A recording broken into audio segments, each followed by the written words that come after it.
Nunca visitei Bragança enquanto estive em Portugal. Quando pesquisei pela cidade no Google, a primeira imagem que apareceu foi a de uma colina com um castelo na ponta. Ao redor, havia um muro e, em seu interior, uma pequena cidade. Ao redor da colina com a pequena cidade medieval, haviam outras colinas com outras casinhas espalhadas, e o que pareciam ser campos de plantações. É como se Bragança estivesse presa em uma bolha temporal, conservando em si um Portugal medieval que se recusa a deixar o tempo passar. Mas essa imagem idílica, quase onírica, não combina com a história de hoje. Precisei do Google Maps para ver que a Bragança, na verdade, se desenvolveu ao pé dessa colina e de seu castelo, e que hoje é o 8º maior município de Portugal, com seus poucos mais de 35 mil habitantes e seus 1.173 km², fazendo divisa com a Espanha. Misturando o velho e o novo, o clássico e o moderno, Bragança parece viver conciliando o inconciliável. Fundada no século II a.C. por povos celtas, Bragança já foi destruída por guerras e reconstruída por reis. Já sofreu de cercos e foi libertada. A cidade aprendeu, ao longo de sua história milenar, a conviver com adversidades e a lutar por sua identidade. Luta. Quem vê Bragança hoje, talvez não saiba, mas no começo do século XXI, sua alma de sobrevivente, de guerreira, foi posta à prova. Meu nome é Thiago e este é o Lusitânia, e a história de hoje tem ares épicos. É sobre uma cidade de passado medieval que reage à invasão estrangeira, não de seus muros, mas de seus costumes. Mas é também uma história trágica sobre machismo, xenofobia e miséria.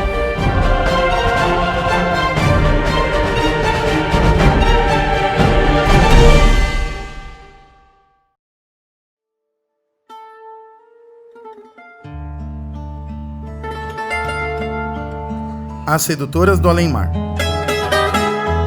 Entre 1926 e 1974, Portugal viveu uma ditadura extremamente conservadora. Salazar, o primeiro-ministro português que governou por mais tempo durante o período ditatorial e que virou símbolo dessa fase de repressão, comemorava o conservadorismo português durante essa época. Chegou a escrever em carta que Portugal é um país conservador, paternalista e, Deus seja louvado, atrasado. Termo que eu considero mais lisonjeiro que pejorativo.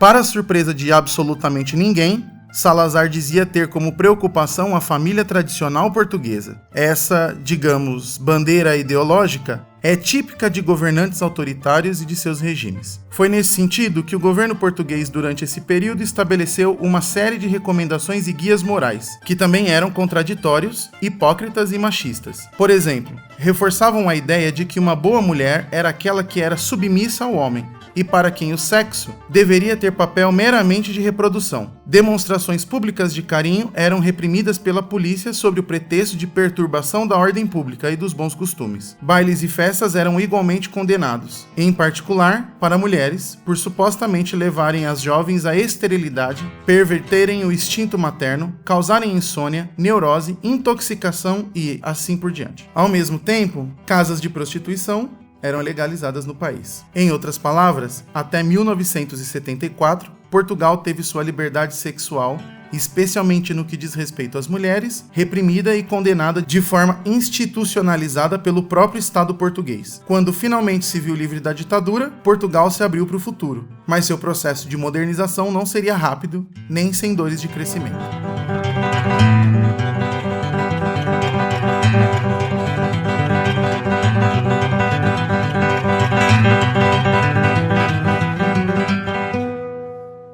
Bragança é uma cidade interiorana. Até 1974, era pequena e enfrentava um grande êxodo migratório de seus filhos mais jovens. Depois do fim da ditadura, por sua localização fronteiriça com a Espanha, Bragança começou a receber um fluxo de movimento rodoviário, o que aqueceu a economia da cidade e fez sua cambalida população aumentar. Sua região urbana triplicou nos 30 anos após a Revolução dos Cravos. De 1970 a 1980, sua população cresceu algo em torno de 55%. Além disso, a partir de 1983, um instituto politécnico foi fundado na cidade, atraindo jovens das capitais que buscavam ensino de qualidade e custo de vida baixo. A antiga e tradicional Bragança se via agora tendo que lidar com o fluxo constante de progresso e futuro, e foi aí que as primeiras casas de prostituição se instalaram na cidade. Bruxa, Top Model, Nick Rabanna e Montelomeu ML. Essas são as principais casas de prostituição que se instalaram em Bragança a partir de 2003. Também eram conhecidas por casas de alterne, por causa da forma como as prostitutas que ali trabalhavam se alternavam no atendimento aos clientes. Algumas, como a Top Model, haviam sido casas de fado no passado. Mudaram sua atividade na tentativa de lucrar mais com o recente fluxo de pessoas que passou a frequentar a cidade. Mas o que realmente chamava a atenção nessas casas de alterne eram as meninas que lá trabalhavam. Eram todas brasileiras. Em determinado momento, havia em Bragança mais de 100 prostitutas brasileiras instaladas nas 4 casas de prostituição. Durante a noite, as meninas brasileiras trabalhavam atendendo os homens da cidade. Os valores variavam de 30 euros para tomar um drink com uma delas a 250 euros para mais do que tomar um drink. Durante o dia, as meninas andavam pela cidade em grupos, movimentando o comércio e atraindo os olhares curiosos de todos. Lentamente, foram se infiltrando no cotidiano da cidade e mudando a rotina tradicional de Bragança. As meninas foram ganhando popularidade até o ponto em que era difícil encontrar na cidade um único homem que não se envolvia com uma delas de alguma forma. As casas de alterne viraram parada obrigatória para os homens após o trabalho. Muitos diziam que iam apenas beber com os amigos, na companhia das meninas, sem se relacionarem diretamente com elas. Há relatos de outros homens que se afundaram em dívidas, vendendo carro e casa para poder manter relações com as prostitutas brasileiras. As mulheres de Bragança, mães, avós, começaram a ver menos e menos seus maridos. O dinheiro em casa já não dava conta. Os homens chegavam cheirando a traição, bêbados e com marcas de batom. Felizes, mas não por estarem de volta ao lar. Começaram a abandonar suas obrigações como pai e como marido, deixando o fardo todo para ser carregado pelas donas de casa. Bragança se viu invadida pela presença das sensuais estrangeiras. Se por um lado, as meninas provocavam um ataque direto à tradição e aos bons costumes da cidade, por outro, era o motivo da sobrevivência econômica de uma série de comércios espalhados por Bragança. É o caso dos salões de beleza, que se multiplicaram por toda a cidade para atender às necessidades das próprias brasileiras, e também dos restaurantes e tascas que foram se acostumando com a presença constante das meninas. Os taxistas também nunca viram tempos mais movimentados, levando e trazendo pessoas para as casas de alterne. Bragança rachou ao meio. Muitos defendiam e defendem até hoje a presença das meninas. Sua popularidade foi se espalhando e atingindo outras cidades. Dinheiro chegava a Bragança como nunca, e na mídia nacional portuguesa reacendeu um debate sobre a legalização da prostituição que, desde o fim da ditadura, vivia em uma zona cinzenta judicial. Ao mesmo tempo, um grupo conciso de mulheres da cidade começou a se organizar contra as meninas. Na tentativa de resgatarem seus casamentos e sua dignidade, essas mulheres começaram a se encontrar e a discutir como poderiam contra-atacar a invasão das sedutoras do além-mar. Foram crescendo em número e se organizando, até que finalmente fundaram um movimento de resistência, o Movimento das Mães de Bragança.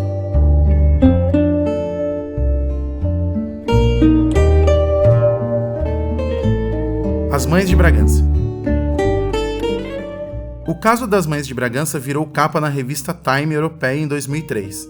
Nessa reportagem, uma das mães, atendendo pelo pseudônimo de Paula, relata que com frequência saía de casa com seu bebê de colo atrás do marido nas noites brigantinas. A desculpa era de jogar cartas com os amigos, mas Paula sabia que o marido frequentava as casas de alterne. Paula ia a pé de sua casa até as casas de alterne, carregando o filho no colo, se posicionava na frente do estabelecimento preferido do marido e esperava por sua saída. De acordo com Paula, foram muitas as vezes em que seu marido, ao ver a esposa e bebê esperando na porta de uma casa de prostituição, simplesmente entrou no carro e foi para casa, deixando ambos naquele local para voltarem a pé. Casos como o de Paula não eram raridade. Outras esposas se disfarçavam e saíam à noite para seguir os maridos após o trabalho. Uma outra mulher relata que certa vez seu marido passou ao seu lado na rua, agarrado aos beijos com uma prostituta, sem sequer reconhecer a própria esposa. Outras ainda tentavam controlar o uso do celular dos maridos, lendo mensagens e atendendo ligações. Todas essas medidas não serviam para muita coisa. Os maridos continuavam frequentando as casas de alterne, encantados com as brasileiras, ignorando os pedidos desesperados da esposa. Na verdade, uma narrativa foi se formando. Os homens de Bragança diziam que as brasileiras sabiam dar carinho e que eram livres na cama, em oposição às suas esposas que eram recatadas e preocupadas apenas com os filhos. Os homens se colocavam em posição de vítima, justificando a sua traição na máxima machista de que procuravam fora de casa aquilo que não encontravam nela. Algumas das mulheres traídas também tentavam inocentar seus maridos, apelando ao sobrenatural. Corria na cidade a lenda de que as brasileiras sabiam fazer um certo chá de amarração, ou rituais em cruzamentos e outros tantos sortilégios, o que acabava por prender os homens brigantinos em uma espécie de loucura sexual, tornando-os incapazes de pensar racionalmente nas esposas. Com efeito, há relatos de que muitas das mulheres de Bragança começaram a procurar feiticeiras que vendiam serviços mágicos, na tentativa de conseguirem produzir um contrafeitiço capaz de neutralizar a magia sensual das meninas. Uma dessas feiticeiras chegou a relatar para o antropólogo José Machado Paes, pesquisador que escreveu artigos e livros sobre as mães de Bragança, que muitas pediam a morte das brasileiras. Desesperadas e sem conseguirem trazer os maridos de volta à razão, essas mulheres começaram a se encontrar para discutir ações contra as meninas brasileiras. Foi desse encontro que surgiu um manifesto que, de acordo com relatos, arrecadou milhares de assinaturas e fundou um movimento que ficou conhecido por Mães de Bragança. O manifesto foi entregue a diversas autoridades da cidade e dizia: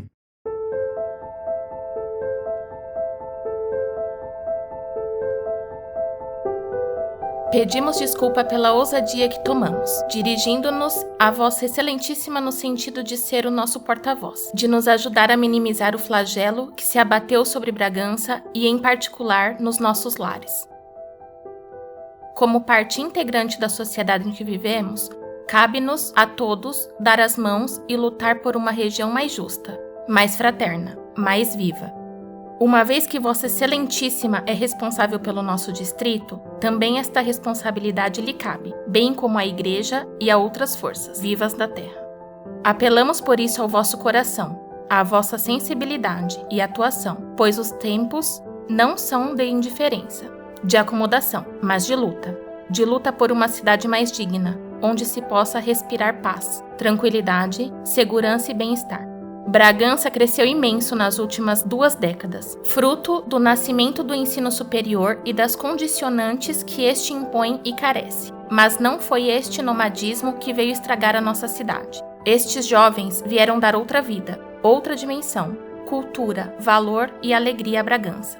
Estes jovens vão servindo de pólen às abelhas, às vespas e zangão. Sim, porque o cortiço, a colmeia, era a terra. Bragança recebe de braços abertos quem venha por bem, como é o caso dos arautos do Evangelho. Mas, e fiquem, há sempre aqui um cantinho para pessoas de bem, que semeiam a paz, a alegria e o sentido da vida.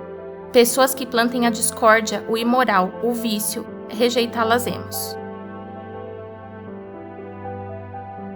Queremos evitar fazer justiça pelas nossas mãos, mas se a isso formos obrigadas, não nos esquivaremos, pois queremos, necessitamos e merecemos ter paz nos nossos lares, nos nossos corações. O flagelo da droga tem fulminado vidas e corações que jamais deixarão de sangrar. Os valores humanos têm se degradado aceleradamente e não obstante desta situação calamitosa de nos sentirmos vivas mortas, com tanto sofrimento, somos agora invadidas e fustigadas por dezenas de prostitutas aquarteladas em boates, mesmo durante o dia, em bairros residenciais, em todo canto e esquina da nossa cidade. Como é possível permitir-se a continuada abertura de casas de alterne, onde o flagelo da droga e da prostituição é incrementado? Tudo isto contribui para uma maior degradação cultural e social. Para onde caminha Bragança? Para onde a deixaram ir? Que interesses econômicos ou outros existem por trás de tudo isto? E nós, filhas da terra? Aconchegamo-nos na tristeza e destruição dos nossos lares, com o peso do sofrimento, porque elas vieram aliciar nossos maridos com falinhas meigas, canas de açúcar e drogas à mistura. Sabemos que, desde o início dos tempos, sempre houve prostituição, mas o que está acontecendo em Bragança é uma autêntica onda de loucura que tem de ser combatida e travada. Vamos unir-nos e combater o que existe de mal, errado e de menos bom. Prevenir o que ainda está por chegar e fazer guerra aberta aos comerciantes sem escrúpulos. Contamos com a ajuda de Vossa Excelência. Levando a quem dê direito do governo está nossa preocupação e petição. A todas as medidas que possam vir a ser divulgadas para dar cobro a estas situações. Estarão as mães de Bragança de coração aberto para colaborar e cumprir. Este caminho à beira-mar plantado, cantado por poetas e escritores. Esta terra de Santa Maria, conhecida e admirada nos 4 cantos do mundo, terá que voltar a ser cantada com voz viva e com o coração de quem sente o pulsar da vida. Mães de Bragança.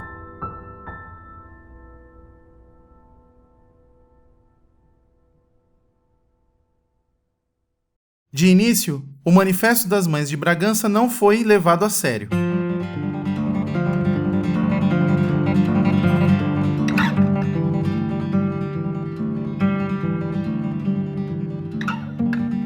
Algumas delas se organizaram para protestar no departamento de polícia da cidade, mas os policiais, em sua maioria homens e possivelmente frequentadores das casas de Alterne, não fizeram muita questão de agir. O conflito então escalou para o governo, que de início também não se sensibilizou muito. As mães de Bragança não se deram por vencidas. Começaram a promover protestos na frente das casas de Alterne, da sede do governo e das delegacias. O movimento foi ganhando tração e simpatizantes, e a atrair a atenção dos veículos de mídia portugueses. O assunto se propagou por todo o país e começou a pautar o dia a dia de Portugal. De acordo com relatos, na televisão só se falava de prostituição, brasileiras, magia negra e da dor das mulheres brigantinas. Bragança não pôde mais ignorar o apelo de suas mães. O governador pressionou a polícia. O bispo da cidade pediu esforços redobrados e dignidade e santidade ao casamento cristão. Com a intensificação do policiamento, as prostitutas brasileiras, muitas delas ilegais, começaram a se sentir inseguras.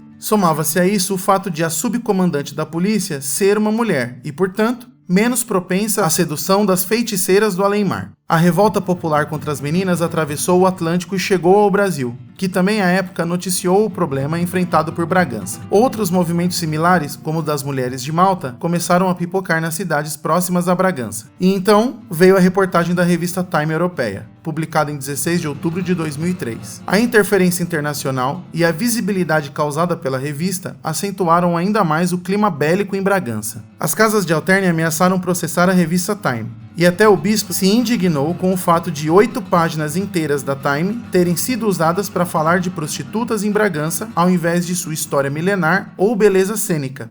O caos havia se instaurado em Bragança e a imagem pública da cidade se deteriorado. Não havia outra solução para o caso a não ser realmente lidar em definitivo com as casas de Alterne. Paralelo ao movimento das mães, e talvez por causa dele, algumas denúncias começaram a se acumular na polícia e que pintavam um cenário de violência exploratória nas casas de Alterne. Um homem morreu espancado por um segurança. 2 meninas menores, uma de 14 e outra de 15 anos, apareceram no batalhão dizendo que haviam escapado de uma das casas de Alterne de onde eram prisioneiras. Algumas prostitutas brasileiras chegaram a ser violentamente espancadas e outros tantos casos desse tipo. A repressão policial às casas de Alterne se intensificou, até que 3 delas, Top Model, Nick Havana e Montelomeu ML, foram fechadas. As prostitutas que lá trabalhavam, com medo de serem deportadas, fugiram para uma cidade espanhola vizinha a Bragança. Alguns dos donos das casas foram presos. Bragança se livrou das meninas e das casas de prostituição. No fim, as mães de Bragança salvaram a moral e os bons costumes da cidade. Ou será que salvaram?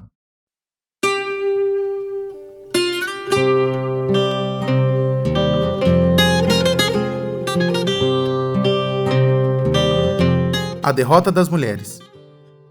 Parecia ser o fim. Parecia ser uma vitória incontestável das mães de Bragança. Parecia que Bragança estava livre do canto das sereias brasileiras. Mas a história é sempre mais perversa do que gostaríamos. Com o fechamento das casas de Alterne, o comércio local perdeu movimento. Os taxistas perderam clientes, os salões de beleza que atendiam as meninas foram fechando um a um até sobrar alguns poucos. Muitos desses comerciantes, homens e mulheres, se tornaram grandes opositores ao movimento das mães de Bragança. Os homens que costumavam frequentar as casas de Alterne, como em geral tinham um número de telefone celular das meninas com que saíam, começaram a se deslocar até a Espanha para encontrar as brasileiras. Como a gasolina era mais barata na Espanha, a desculpa oficial virou a de ir até o país vizinho para abastecer o carro.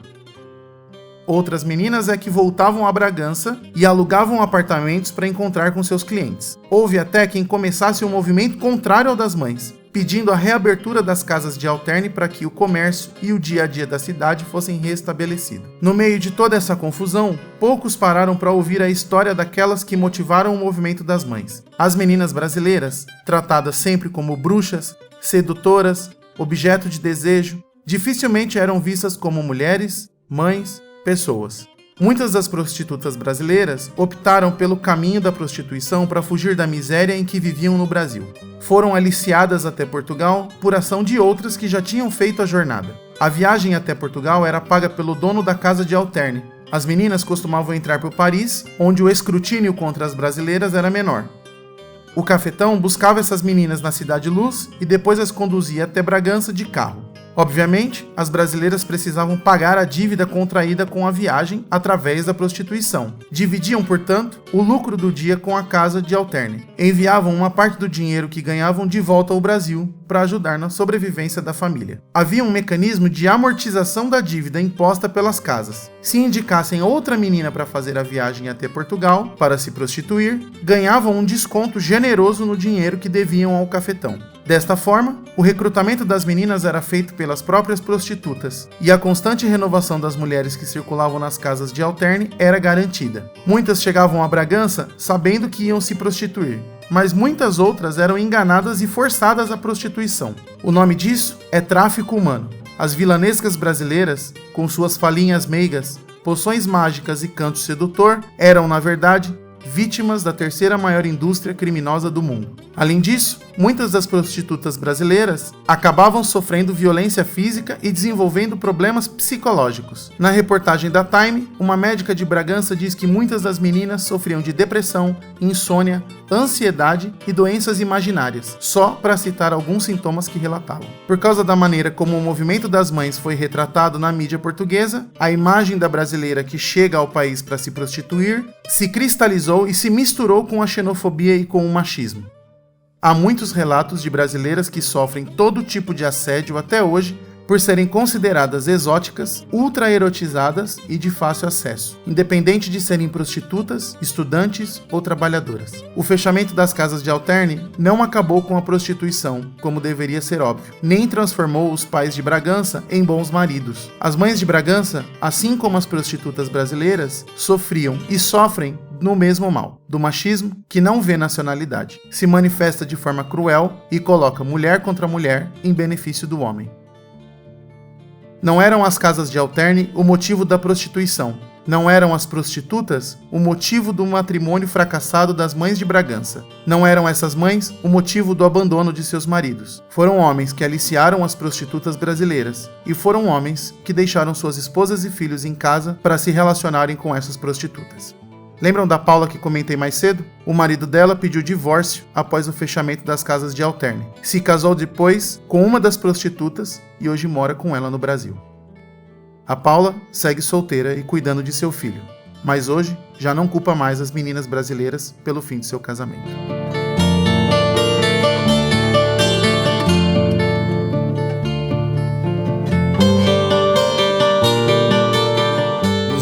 Projeto de amor que depende de muitas pessoas. Quero agradecer ao apoio de todos os ouvintes que conquistamos até aqui. Esse episódio foi produzido pela Vanessa Tavares Santos, que também ajudou na pesquisa e no roteiro, além de fazer a narração do Manifesto das Mães de Bragança.